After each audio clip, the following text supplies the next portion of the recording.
Hello, good morning. আজকে সকালে খেয়েছিলাম মটরশুঁটির কচুরি আর সাথে ছোটো আলুর দম। আর আজকে অনেক দিন পর বাইরে রোদে বসে সকালে খাচ্ছি। রোদটা তো এখন খুব ভালো লাগে, আর মাম্পু আমার সামনে দিয়ে বারবার যাচ্ছে আর আসছে। তারপরে তো বেরিয়েছিলাম আমার কাজে, আর বাড়ি এসে দেখলাম মাম্পু এরকম ভদ্রলোক সেজে বসে আছে, তাই ওর সঙ্গে একটু ফটো তুলছিলাম। এরপরে আমার বন্ধুদের সঙ্গে গেলাম একটু ঘুরতে। আর আজকে যাবো একটা নতুন জায়গায় যেখানে আমি আগে যাইনি, একটা গঙ্গার ধার সুন্দর। আর এখন যে রাস্তাটা দিয়ে যাচ্ছি এটা হলো ধুবুলিয়া যাওয়ার রাস্তা। আর এরপরে বেলপুকুর দিয়ে ভেতরে ঢুকে একটা সুন্দর গঙ্গার পাড় আছে, সেখানেই যাব।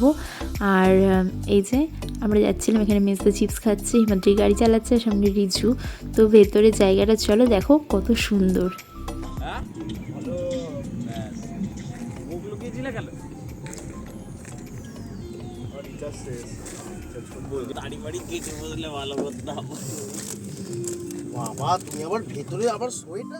এরপর দুপুরে বাড়িতে খেলাম ভাত, বাদাম দিয়ে লাল শাক ভাজা আর মাছের ঝোল।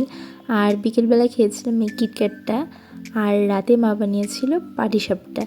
তো চলো আজকের মতো ভিডিওটা এটুকুই, আবার দেখা হবে, বাই।